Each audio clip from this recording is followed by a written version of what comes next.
Hello students, class 9, exercise 4.3, question number 7. Yamini and Fatima together contribute rupees 100. Write a linear equation. दोनों students मिलके अगर rupees 100 पे कर रहे हैं तो इक्वेशन हम कैसे लिख सकते हैं। दोनों ने मिलके किया है, अब दोनों में से किसने कितने रुपीज दिए ये नहीं पता, लेकिन टोटल कितने हो रहे हैं 100 हो रहे हैं। हो सकता है यामिनी ने 40 रुपीज पे किए हो, फातिमा ने 60 किए हो, या दोनों ने 50-50 किए, कुछ भी हो सकता है। तो हमारे पास ऐसे तो बहुत सारे केसेस हो जाएंगे, तो हम लेट कर लेते हैं। Let Yamini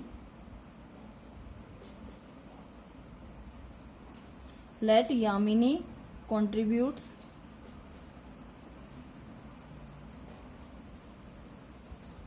rupees X and Fatima rupees Y। हमें नहीं पता X और Y की वैल्यू क्या है, लेकिन दोनों ने मिलके 100 रुपीज पे किए। तो इक्वेशन क्या बनेगी अकॉर्डिंग टू क्वेश्चन अगर आप लिखेंगे तो इक्वेशन क्या होगी X प्लस Y। दोनों ने मिलके दिए हैं कितने 100 रुपीज। ठीक है, बिल्कुल सिंपल सी इक्वेशन है। तो ये आपकी इक्वेशन बन गई। ठीक है, अब इसके अकॉर्डिंग आपको ग्राफ भी ड्रॉ करना है। ग्राफ आपको ड्रॉ करना है, क्वेश्चन में लिखा हुआ है। और तो ग्राफ ड्रॉ करना है तो फिर आपको इसके लिए क्या बनानी पड़ेगी टेबल। तो टेबल बनाने के लिए हम क्या करते हैं y इज इक्वल टू, तो y को यहां रखेंगे, बाकी उस साइड तो 100 माइनस x। ठीक है, अब टेबल बनाइए। तो टेबल कैसे आएगी आपकी, टेबल बनाओ। देखो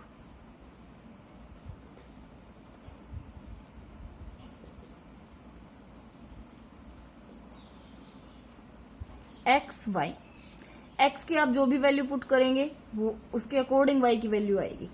तो सोचो अगर आपने एक्स की वैल्यू पुट की 1, हर बार हम ऐसे ही करते हैं। ठीक है, तो आपका एक्स तो आएगा 1 और वाई कितना आएगा 99। सो ग्राफ पे डिनोट करने के अकॉर्डिंग सोचिए कि आप एक्स को तो सिर्फ 1 ले रहे हैं और वाई 99 कहां पे जाके आएगा। ठीक है, तो हमें इस तरीके से कोई वैल्यू नहीं लेनी है जिसको डिनोट करना ग्राफ पे बहुत मुश्किल हो जाए हमारे लिए।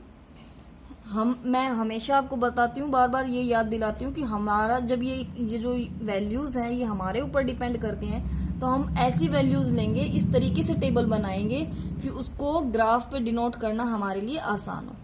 ठीक है, तो अगर हम कुछ ऐसी वैल्यू लेते हैं जैसे जो ग्राफ में, फिर तो हमें 1 2 3 के अकॉर्डिंग चलना पड़ेगा। अगर हम हमारी ग्राफ की जो 1 यूनिट है उसको 10 सेंटीमीटर 10 यूनिट या 50 यूनिट 20 यूनिट्स के अकॉर्डिंग ले तो ज्यादा बेटर रहेगा। तो इसी के अकॉर्डिंग हम वैल्यूज को पुट करेंगे। तो मान लीजिए अगर मैंने x को रख लेते हैं हम क्या 10 से स्टार्ट कर देते हैं। ठीक है, या 20 रख लो, 30, दोनों बराबर हो जाएंगे। तो y की वैल्यू क्या आएगी 70। तो आसपास हो गए ना, 10 20 30 लेंगे तो जैसे 30 रिप्रेजेंट करेगा 3 को और 70 7 नंबर पे आ जाएगा। तो बिल्कुल पास पास के नंबर हो जाएंगे, तो ग्राफ पे इजीली आ जाएंगे ये। तो कुछ आपको ऐसे ही नंबर रखने हैं। ठीक है, और एक आपका हाफ है ही 50, तो 50 बचेंगे। यहाँ पे 30 रखोगे तो 100 में से 30 माइनस करोगे 70, 50 रखोगे तो 100 में से 50 दो आ गए आपके पास। एक और आप रख लीजिए 40 रख लीजिए, तो जब 40 रखोगे तो यहाँ क्या आएगा 60। ठीक है, तो इस तरीके से आपको टेबल बनानी है कि अब इसको डिनोट करना आसान हो जाएगा। ठीक है, देखो इसको कैसे डिनोट करेंगे। तो देखिए जैसे हमारी टेबल होगी उसी के अकॉर्डिंग हम एक्स और वाई एक्सिस पे जो नंबरिंग लेते हैं वो उसके अकॉर्डिंग सेट करेंगे। अभी हमारे पास एक्स में जो नंबर है वो क्या है, जो सारे एप्सिसा हैं जितने भी, वो कितने हैं 30 50 40। ठीक है, 1 2 3 में तो कोई नहीं है, तो हम स्टार्टिंग 10 से करते हैं। एक बात हमेशा याद रखेंगे, ग्राफ में एक्स एक्सिस पे और वाई एक्सिस पे जो डिफरेंस में लेते हैं तो नंबरिंग जो डालते हैं वो क्या होता है हमारे पास इक्वल होता है। जैसे हमने 1 से स्टार्ट किया, 1 का गैप ले रहे तो 1 2 3 1 1 का ही होना। 5 से स्टार्टिंग की तो सब में 5 5 5, 10 से स्टार्टिंग कर रहे हैं तो सब में गैप जो है वो 10 का ही होना चाहिए। तो हमारे लिए कौन सा इजी है, किसको इजीली हम डिनोट कर सकते हैं, वो हमें देखना है। तो अभी हम 10 का ले तो हमारे लिए सूटेबल है, ठीक है। तो हम 10 का लेते हैं। तो फर्स्ट जो है वो हमारा हो जाएगा 10, और जो सेकंड है वो फिर 10 का ही गैप होगा, 20 और 30, इस तरीके से 40, 50, 60, 70, ठीक है। x की मैक्सिमम वैल्यू 50 है तो 70 तक आपने डिनोट किया, इनफ है। y की वैल्यू मैक्सिमम क्या है, 70 है, पॉजिटिव ऊपर की तरफ, तो आप मैक्सिमम 80 ले लीजिए, वो इनफ रहेगा। तो ये यहां से स्टार्टिंग जो होगी वो क्या होगी, 10, ठीक है। 10, 20, 30, 40, 50, 60, 70 एंड 80, ठीक है। इस तरीके से आपको लेना है।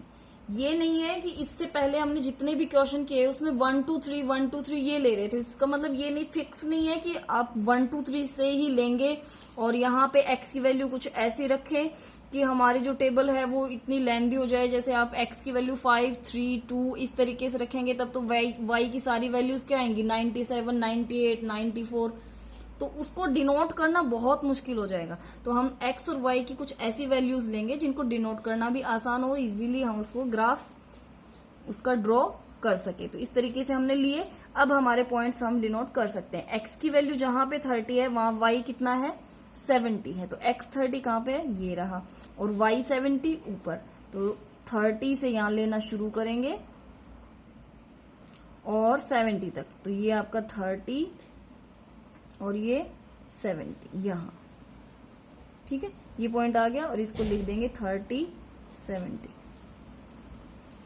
नेक्स्ट है 50 एंड 50, तो हाफ हाफ हो गए, तो ये देखो ये 50 और इधर 50, ठीक है। तो ये हो गया आपका 50 एंड 50। नेक्स्ट है आपके पास 40 एंड 60,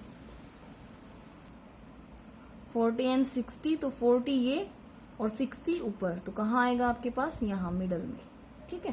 तो इसको डिनोट कर देते हैं,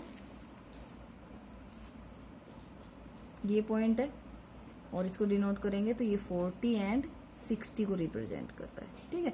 अब जो ये 3 आपके पास स्ट्रेट पॉइंट्स हैं इनको स्केल की हेल्प से मिला देंगे।